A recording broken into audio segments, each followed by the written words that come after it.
Bem-vindos a mais um podcast da Lesp. Hoje a gente tem uma presença aqui muito interessante, muito bacana, porque é justamente o líder do governo aqui na Lesp. A gente recebe o deputado Jorge Wilson, o xerife do consumidor do Republicanos, para a gente conversar um pouquinho sobre essas articulações do governo aqui na casa, as pautas prioritárias, tudo que foi discutido nesse primeiro semestre e as expectativas para o segundo semestre. Deputado, obrigada por participar aqui com a gente. Eu que agradeço, Nani, agradeço toda a sua equipe e a você também de poder esse espaço onde a gente possa bater um papo descontraído, falar sobre as atividades parlamentares e falar também sobre defesa do consumidor, que isso está dentro do meu coração. E você sabe que defesa do consumidor, muitas vezes as pessoas que acompanham a gente falam, poxa, mas defender o consumidor é somente aquele consumidor que vai na porta de uma loja, que compra um produto, é somente aquele consumidor que contrata a prestação de um serviço. Não, consumidores somos todos nós, inclusive quem consome serviços públicos. Exato. E o artigo 22 do Código de Proteção e Defesa do Consumidor, que é a lei federal, regula isso. Bom, eu vou começar aqui, vou pedir licença para o senhor para a gente começar falando um pouquinho sobre, fazendo um balanço aí do primeiro semestre. Então, tivemos aprovações importantes como a questão do salário mínimo regional, o ajuste e reajuste dos servidores públicos. Então, queria uma avaliação. Qual que foi o nível de discussão aqui com os seus pares? Teve um saldo positivo para o Executivo? Nani, muito positivo. E muito positivo demonstrando também a sensibilidade do governador Tarcísio de Freitas, porque início de mandato, praticamente foram os primeiros 6 meses de gestão, onde veio de um governo que anteriormente governou o estado de São Paulo durante 40 anos e o Tarcísio pegou há pouco tempo, quer dizer, há pouco mais agora de 8 meses. O primeiro semestre foi positivo porque ele logo quando entrou pensou, fez contas e começou a valorizar o agente público. A valorização do agente público é fundamental. Hoje o salário da segurança pública, o salário das polícias, da polícia militar, da polícia civil, nunca foi tão valorizado como já foi demonstrado no início do mandato do governador Tarcísio de Freitas. Então ele mandou para o parlamento, nós discutimos, nós debatemos e conseguimos aprovar. Então o saldo foi muito positivo nesse primeiro semestre para início do governo Tarcísio de Freitas. Já até aproveitando essa questão aí que o senhor trouxe, né? A gente teve aí uma quebra dessa dinastia do Tucano aqui no estado de São Paulo, tivemos o PSDB à frente do governo durante quase aí 3 décadas e agora o Tarcísio chega. E como é que é então? O senhor foi parlamentar também com outros governadores. Como é que fica essa quebra e esse novo momento da política paulista? Nós estamos no 3º mandato parlamentar, graças a aquelas pessoas que conhecem o nosso trabalho, que sempre confiam no seu voto, para que a gente continue aqui legislando, fiscalizando e levando a presença do Estado na vida dos municípios. Nós temos um mandato como deputado, um mandato municipalista. É um mandato que precisa se fazer presente na vida dos cidadãos e na vida dos municípios. Eu vejo de forma muito positiva. Nós participamos de outros governos que foram positivos também, porém o governo Tarcísio de Freitas está vindo para fazer a diferença de verdade. É prova disso, né? Eu quero dar um comparativo para você que está em casa acompanhando a gente, para toda a equipe aqui. Olha só, nós temos uma tabela que é a chamada tabela SUS nacional. A tabela SUS nacional, para vocês terem uma ideia, um procedimento, vou dar um comparativo para vocês, a tabela nacional paga R$400. Com a tabela SUS paulista, passará praticamente quase R$2.000, um aumento de praticamente 400% na tabela. O porquê isso? Né? Ele falou, mas, xerife, o porquê dessa tabela SUS paulista? Eu vou dizer o porquê. Hoje, as instituições, as santas casas, elas não conseguem praticamente contratar os profissionais de saúde, porque o valor desse repasse, esse valor da tabela nacional está super defasado. E o governo fez conta, o governador fez esse anúncio.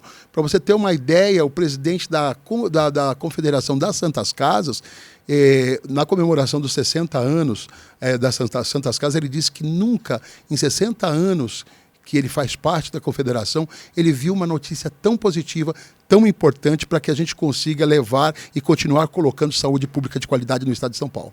Bom, essa questão até da tabela SUS já foi aí no início. Pode tomar água, à vontade. Tomar água. Eu vou fazendo a pergunta aqui, você vai tomando a sua água então, dando uma para reviver, né? Um pouquinho. Refrigerada, né, Nani? Tá fazendo bastante calor aqui em São Paulo. Mas muito bom falar com você, parabéns pelo programa, parabéns pelo podcast, que já é um grande sucesso aqui, o podcast Lesp. Parabéns, viu? Muito obrigada. Obrigada mesmo. Bom, você falou dessa questão da tabela SUS, né? Que já foi aí um início dos trabalhos desse segundo semestre. Avanços importantíssimos do Estado de São Paulo, né? Fazendo a diferença. E a gente tem aí já alguma previsão de alguns temas que podem chegar já nesse segundo semestre. Eu queria abordar um pouco eles aqui com você. A questão do COSUD, por exemplo. Já foi debate até aqui no plenário, tem muitos deputados contrários a essa questão. Como que o senhor avalia? Acredita que aquelas declarações do governador de Minas Gerais, Romeu Zema, acabaram aí dando uma prejudicada no debate? Eu diria que não dá para a gente deixar um projeto importante, não só para o estado de São Paulo, como para todos os outros estados que compõem esse consórcio, por conta de uma fala isolada do governador. Então eu vou dizer que se isso foi uma fala isolada, não temos que levar em consideração, precisamos levar em consideração a importância da aprovação deste consórcio. Esse protocolo de intenções, esse consórcio, ele nada mais é que fazer com que o estado de São Paulo consiga levar para os outros estados tudo aquilo que foi bom, que foi positivo e que está sendo positivo para o estado de São Paulo. E o estado de São Paulo também adquirir com os outros estados aquilo que está sendo positivo nos outros estados. Então, com isso, o estado, na verdade, o sul e o sudeste se tornam muito fortes. Eu acho que são estados que precisam estar mais interligados. Então, eu acho que isso é uma pauta do estado de São Paulo, é uma pauta do sul, da região sul e da região sudeste. Agora, o parlamento nosso, que é o maior parlamento da América Latina, precisa dar esse exemplo. Então já esgotamos a discussão e vamos votar o COSUD amanhã. Amanhã já? E temos maioria para isso. Vai passar, então, tranquilamente. Vai, com certeza, contando aí com toda a base aliada, será aprovado. Eu acho que é bom até aproveitar a sua presença aqui no podcast para a gente explicar um pouquinho, porque acabou se falando muito que o COSUD seria até devido às falas do Zema, que seria aí uma organização contra os estados do Nordeste. Então, queria que o senhor explicasse como é que tirasse aí essa dúvida. Longe disso, Nani, longe disso. É troca, né? Troca de ideias, troca de expertises, levar aquilo que foi bom de um estado para o outro estado, com todo respeito aos consórcios também do Norte e Nordeste. Nós somos um país como um todo. Eu acho que cada estado, se tiver essa comunicação mais integrada com o outro estado, acho que quem ganha com isso é a população. Ela ganha em equipamentos, ela ganha em serviços públicos de qualidade. E nós que, como parlamentar, temos a bandeira da defesa do consumidor, e aí eu volto a frisar que consumidores são todos, aquele que compra um celular em uma loja, aquele que contrata um serviço em uma empresa particular, mas é aquele também que paga os seus impostos, sabe de que forma, Nani? Ou tendo um imóvel próprio, ou sendo inquilino desse imóvel, ou pagando ali no transporte público, no momento que você paga a sua passagem, você já paga o valor do imposto que é revertido para a sua cidade. Portanto, nós somos consumidores de serviços públicos. Então, você que é meu amigo, minha amiga, que nos acompanha agora, que é consumidor,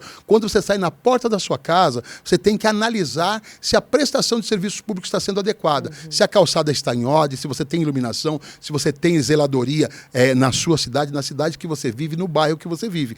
Isso é o seu direito como consumidor. Então, quando você pede alguma coisa para o poder público, para tapar uma rua, para trocar uma lâmpada, você não está pedindo favor, você está exigindo os seus direitos, que é a contraprestação daquilo que você paga como consumidor. Então, nosso mandato, defendendo os direitos dos consumidores, a gente sabe que o estado de São Paulo, hoje, que é uma locomotiva, é a locomotiva que move o país, e com todos os investimentos que estão se somando nesse primeiro semestre, e na credibilidade do governo Tarcísio de Freitas, e na credibilidade também desse parlamento, porque o próprio governador, ele fala de forma muito respeitosa com cada deputado desta casa. Eu, na qualidade de líder do governo, a gente faz a interlocução e a gente entende que o governador já passou para todo o secretariado, todos os seus diretores, que precisa atender, porque o deputado, ele é o termômetro da população, Nani. É o deputado que ouve o vereador, é o deputado que ouve os prefeitos nos 645 municípios do estado e ouve também o cidadão direto.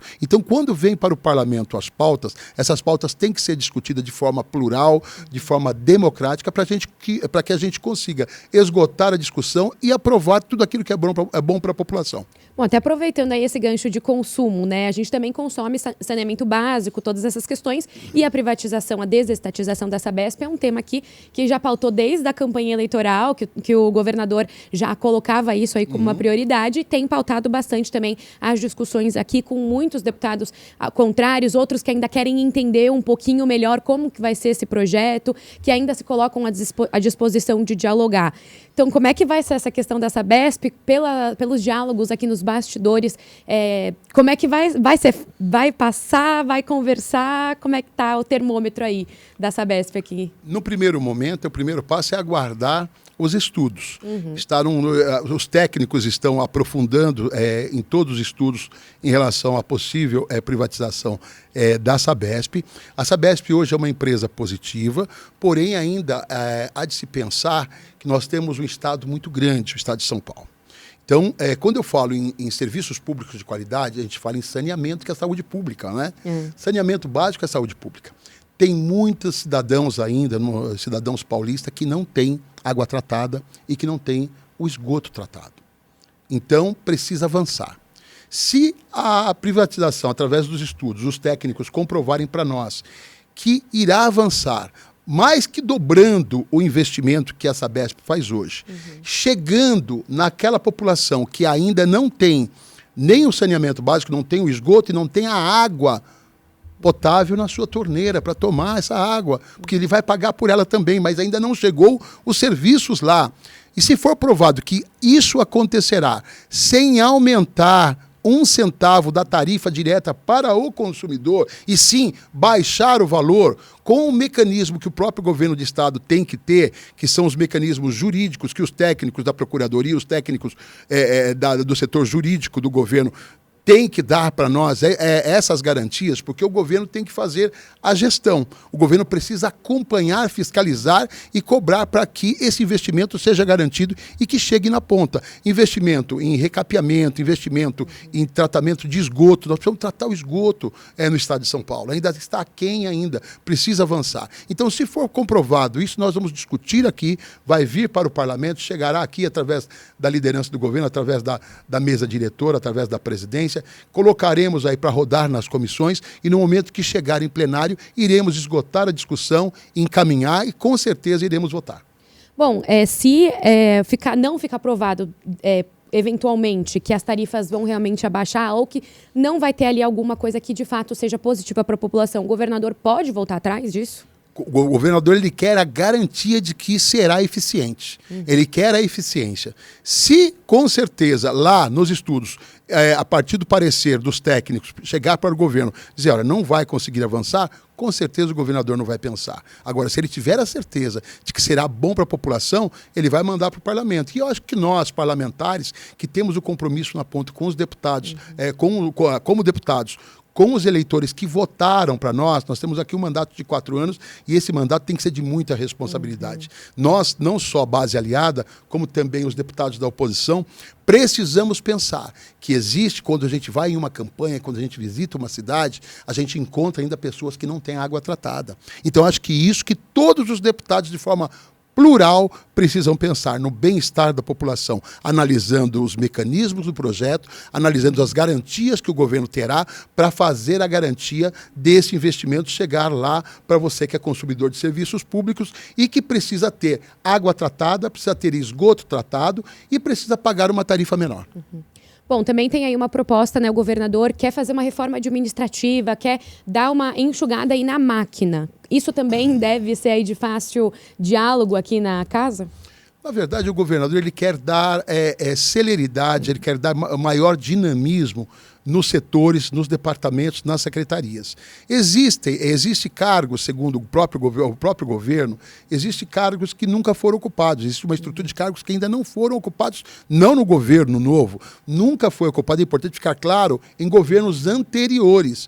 Então ele quer reestilizar, ele quer planejar uma máquina eficiente para que esteja, como que eu vou dizer, pronta para se fazer um governo municipalista, porque o compromisso do governador Tarcísio de Freitas é tornar cada dia mais o governo do estado de São Paulo um governo municipalista. Se você se deparar para entender hoje, Nani, e se nós conversarmos aí com prefeitos do estado de São Paulo, a saúde está colapsando.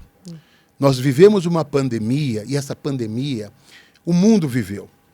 Nós estávamos ali enfrentando um inimigo invisível que você não sabia, eu não sabia, a gente não conhecia, médicos infectologistas não sabiam do que nós estávamos, de que forma que nós poderíamos nos prevenir contra esse vírus, de que forma que nós poderíamos tratar para não sofrermos, inclusive com a própria vida, né, que muitos sofreram. Então, nessa situação, o próprio mundo ele teve que o quê?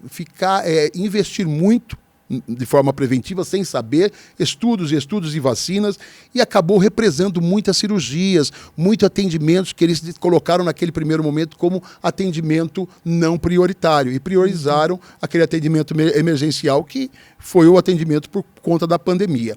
Então, os municípios, nesse momento, precisam de socorro, precisam de ajuda do governo do Estado de São Paulo. Então, quando o governo se torna municipalista, ele precisa levar. E o próprio governo, o governador tem falado muito, que ele quer trabalhar naquilo que é mais difícil, ele quer atender aquilo que é mais difícil, levar saúde de qualidade para a população, para o cidadão paulista.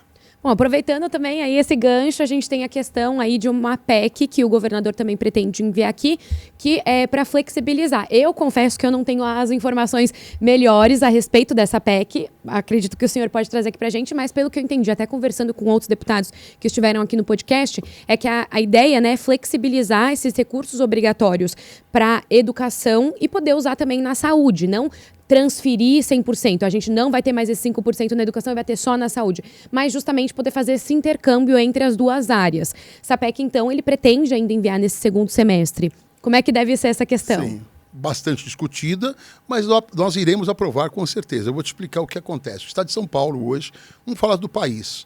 O país tem 25% que é o repasse da educação. O Estado de São Paulo, de forma diferente dos outros estados, colocou 30%. Só que é importante, você que acompanha a gente, esses 30% não são, na totalidade, remanejados diretamente, utilizados para a educação. Então, nessa situação onde o governo entende que os municípios têm recebido prefeitos de todo o Estado de São Paulo, e os prefeitos na mesma sintonia, dizendo que a saúde está colapsando, que a população precisa de atendimento e não tem como os municípios garantirem, custear sozinho, sem o apoio do governo do Estado de São Paulo. A possibilidade desta PEC aprovada aqui vai ser a possibilidade de remanejar. E isso não quer dizer que será uma regra. Se for necessário, como neste momento emergencialmente ele poder remanejar apenas esses 5%.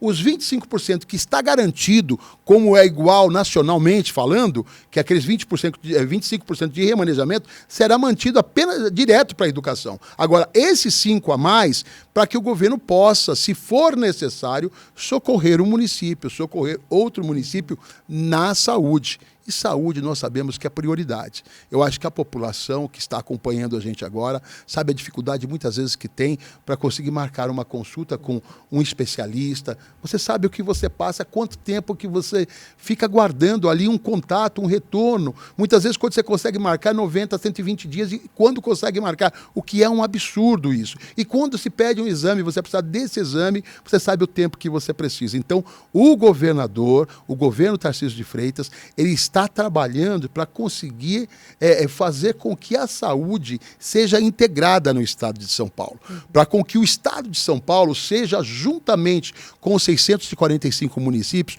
responsável diretamente em levar saúde pública para você. Então eu acho que por que não nós não discutimos, o porquê não nós não votarmos essa PEC, que com certeza quem vai ganhar com isso é aquele cidadão que precisa de atendimento à saúde com qualidade. Bom, tem uma outra questão também que acabou ficando para esse segundo semestre, que começou a ser discutida lá com o reajuste das polícias, que é a questão da Polícia Penal. A gente pode esperar também para o segundo semestre? Com toda certeza. É importante ficar claro que nós conversamos, inclusive, com os agentes da Polícia Penal, e está sendo feita uma reestruturação, reformulação das carreiras, da carreira da Polícia Penal, onde eles vão ter um ganho importantíssimo.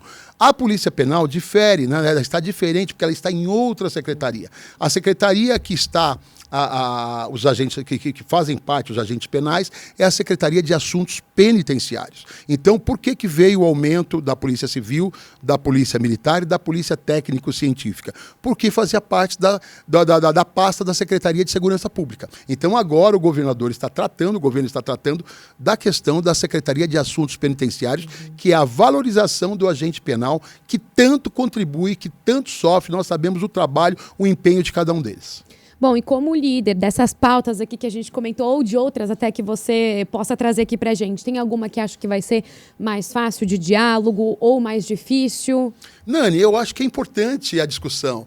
É importante, sabe, a concordância ou a discordância. Isso faz parte do parlamento, isso faz parte da democracia. É por isso que nós vamos debater, nós vamos esgotar no debate, vamos esgotar no encaminhamento, na discussão e mostrar, muitas vezes, quando o projeto é importante, que precisa passar, sabe, independentemente daquele deputado ser ou não da base aliada. Bom, nesses meses aí que a gente teve, né, de governo Tarcísio, já surgiram algumas críticas ou também elogios aí. Parece que cada semana a gente tem um clima diferente em relação a justamente esse diálogo do governador aqui com a Lespe. Até a avaliação de alguns parlamentares é que ele ainda está ajustando ali o diálogo justamente por ser aí um cargo novo, por ser uma novidade aqui no estado de São Paulo.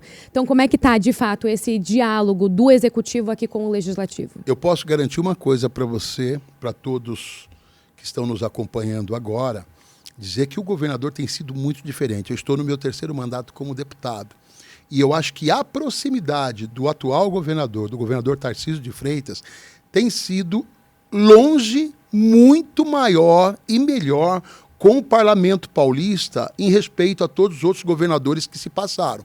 Os outros governos que se passaram tiveram proximidade, mas com maior dificuldade. Agora, o governador tem procurado atender a todos os deputados, ele tem conversado, inclusive, com as bancadas, tem feito reunião com cada deputado para mostrar do respeito que ele tem com o Legislativo, do respeito que ele tem com o Parlamento. Agora, é importante todos nós entendermos, um governo que tomou posse praticamente há 8 meses, ele precisa desenhar todo o planejamento que ele tem para que ele consiga colocar em prática tudo aquilo que foi plano de governo em sua campanha.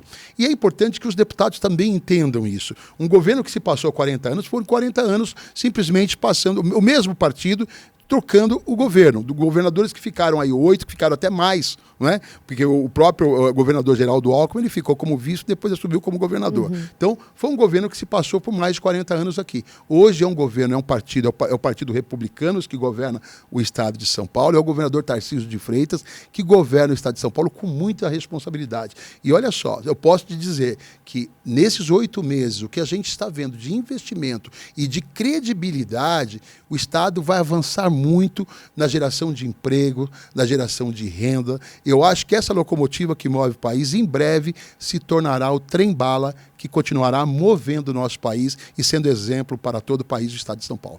Bom, vou trazer até uma discussão que a gente teve super recente, que é justamente essa indicação, né, da Alesp para uma vaga no Tribunal de Contas do Estado. Então, você só está botando fogo, hein? só vem com pergunta. Ó. Pessoal, vocês combinaram com ela aqui? Tá tudo na pauta, tá tudo autorizado. Tá bom. Vai lá. Mas vamos lá, então. A vaga, né, do Tribunal de Contas do Estado, que foi aí sabatinado Marco Aurélio Bertaioli, que é justamente foi prefeito aqui de Mogi, tem muita história aqui no estado de São Paulo, inclusive dos 62 deputados que assinaram, né, que estiveram ali no abaixo-assinado. Eu assinei também. O senhor está, exatamente, era aí que eu estava chegando. Então, queria saber qual o nome dele para o TCE, qual que deve ser, como é que deve ser o trabalho, como é que foram essas conversas aí para que ele fosse, de fato, indicado aqui pela Lespe e qual que deve ser o tom aí do trabalho dele no TCE? Nani, quando se fala Tribunal de Contas, nós falamos de cada cargo, conselheiro. O que você entende como conselheiro? Conselheiro é quem vai reprimir, quem vai reprovar você ou quem vai te aconselhar a forma certa de você trabalhar? Aconselhar. Né? Aconselhar. Pela palavra conselheiro. Justamente. Aí eu quero te falar do Marco Bertaioli. O Marco Bertaioli foi vereador, ele foi deputado estadual, teve assento aqui nesta casa como deputado estadual. Foi prefeito na cidade de Mogi das Cruzes, para você ter uma ideia, no seu primeiro mandato, muito bem avaliado e foi reeleito com mais de 80% dos votos válidos da cidade. Então você imagine, mais de 80% dos votos válidos da cidade e fechou o seu segundo mandato e elegeu o seu sucessor. Então você imagine isso. Então foi aprovadíssimo pela cidade. Se tornou o melhor prefeito da história da cidade de Mogi das Cruzes. Aí eu falo, se é um conselheiro, nós precisamos lá no Tribunal de Contas de uma pessoa preparada, de uma pessoa capacitada, porque nós temos hoje 645 municípios do estado. Nós temos municípios com 5 mil habitantes, onde o prefeito ele não tem estrutura técnica, capacitação técnica. E ser prefeito de uma cidade, Nani, é tomar decisões que vão impactar a vida das pessoas. E eu tenho certeza que o prefeito não quer impactar de forma negativa, precisa tomar decisões. Então, na indicação do Bertaioli, inclusive hoje terminamos a arguição, né, e ele foi sabatinado. E hoje à tarde entrará na discussão e em plenário para a votação se os deputados concordam ou não com a indicação dele. Tenho certeza que dará tudo certo. Ele será indicado um novo membro como conselheiro, um novo membro como conselho lá no Conselho do Tribunal de Contas do Estado de São Paulo. Então, o Tribunal de Contas do Estado de São Paulo, ele é um órgão que vem para auxiliar, é um auxiliador da Assembleia Legislativa do Estado de São Paulo. Então, nós queremos conselheiros lá que façam o preventivo, que vá nos municípios, que visite os prefeitos, que oriente os prefeitos da forma correta. Aí não são gastos públicos, porque quando a gente fala gastos públicos, quando você investe de forma positiva, é investimento, não é gasto. A população está tendo a contraprestação, está recebendo aquele investimento. Então, quando você faz de forma assertiva, você investe. Eu não entendo que seria gastos públicos, mas quando você, como conselheiro, orientar, fazer esse trabalho, e cada conselheiro, eu faço um apelo aqui ao Tribunal de Contas do Estado de São Paulo, que faça esse trabalho junto a todos os prefeitos, para que os prefeitos tenham as suas contas aprovadas. Porque eles tendo as suas contas aprovadas, é sinal de que eles estão trabalhando e estão tomando medidas de forma assertiva. Bom, eu vou pedir agora licença para a gente falar um pouquinho até sobre temas não só estaduais, temas municipais e também nacionais. Começando aqui pelo tema municipal. A gente tem aí que se aproxima um pouquinho à eleição municipal e sempre dá uma mexida aqui na Alesp, né, essas movimentações. E, de acordo com uma pesquisa recente do Instituto Paraná Pesquisas, o seu nome é um dos favoritos para a Prefeitura de Guarulhos. Então, como é que está a expectativa nessas eleições municipais? Como é que deve ficar aí o seu dia a dia quando esse momento chegar? Nani, gratidão. Não é? Gratidão às pessoas, gratidão a todos aqueles que lembraram do nosso nome e mencionaram o nosso nome nessa pesquisa. Dizer que é muita responsabilidade. A cidade de Guarulhos é a porta de entrada e a porta de saída para o mundo. Nós temos ali o aeroporto internacional, nós temos a rodovia Fernão Dias, rodovia Presidente Dutra, a Trabalhadores. A nossa cidade é um polo industrial, nós temos lá mais de 1.450.000 habitantes. Então dizer que quando a gente vê o nosso nome estar bem apontado e na intenção de votos de uma pesquisa que eu fui pego até de surpresa, eu fico muito feliz, muito honrado e vamos trabalhar isso com muita responsabilidade, com muito carinho e com muita dedicação. Como eu falei para você, quando você vai fazer a gestão de uma cidade na qualidade de prefeito, quando você é escolhido a ser prefeito de uma cidade, você precisa pensar 24 horas em impactar a vida das pessoas de forma positiva. E é isso que eu quero e é isso que a gente pretende fazer. Bom, agora passando para os temas, então, nacionais, né? A gente teve recentemente a entrada de um deputado federal do Republicanos no governo Lula. O presidente nacional disse ali que a legenda vai continuar neutra, vai continuar independente em relação ao governo, votando de acordo com as pautas. Eu queria saber como é que está o clima no partido e se pode, essa entrada do deputado no governo federal, se pode, de alguma forma, ter impactos aqui na Alesp. Nani, partidário nós somos, então o partido não pode, de forma alguma, cercear o direito, não é, a pretensão de um membro do partido. Como eu vou te explicar isso? O Norte e o Nordeste, existe uma situação lá diferente e que tem que ser respeitada também. O presidente Lula, ele está escolhendo pessoalmente, não é uma escolha partidária. Então é importante ficar claro para você, o republicano segue de forma independente. O republicanos votará favorável tudo aquilo que for bom para o país. É bom para o país? Tenho certeza que os nossos deputados que estão lá, o Marcos Pereira como deputado e presidente nacional do partido, e todos os deputados que ingressam lá à Câmara Federal, votará de forma positiva. E o que for ruim para o país, o republicano continuará tendo a independência de forma regimental, obstruir e votar não tudo aquilo que não é bom para o país. A pessoa que deve ocupar esse ministério está se licenciando do partido. Então é uma vontade única dele. Então não dá para o partido, nós estamos em uma democracia, então a vontade é dele. Então ele vai se licenciar do partido e pode assumir sim esse espaço no governo federal, porém ficando bastante claro, o partido segue independente. E aqui no parlamento paulista não teremos problema algum, a nossa bancada está muito tranquila, porque sabe que a gente segue independentemente. Aqui nós temos um governo que é um governo que está servindo de exemplo para todo o país. Vamos seguir firmes aqui, trabalhando, aprovando tudo aquilo que for importante para o Estado de São Paulo, para que o governo consiga avançar cada vez mais e levar para a população tudo aquilo que a população precisa. Bom, até para finalizar, então, essa questão também, chegando aqui já na reta final do nosso podcast, o deputado Silvio Costa Filho, né, agora ministro, ele se mostrou contrário à privatização do Porto de Santos, que tem sido até uma questão que o governador tem se proposto aí a discutir, ele tem esse interesse em privatizar as operações do Porto de Santos, apesar dele se mostrar contrário, mas tendo esse diálogo por ele ser do Republicanos, apesar de estar se licenciando, mas pode facilitar um pouco esse diálogo, essa conversa entre o governo estadual e o ministério? O porquê não? Eu acho que sim. Inclusive o próprio ministro Silvio Costa, ele precisa entender que se estudos se provarem que será eficiente para o Estado de São Paulo, será importante para dinamizar, sabe, o Estado na privatização, por que não você não pensar, não analisar e não levar para o convencimento do governo federal? Eu acho que tudo aquilo que a gente acredita e que tem provas através de estudos, inclusive é importante ficar claro, o governador ele é muito criterioso aos estudos. Não dá para se fazer nada assim pensando, eu acho que dará certo. Não tem achismo.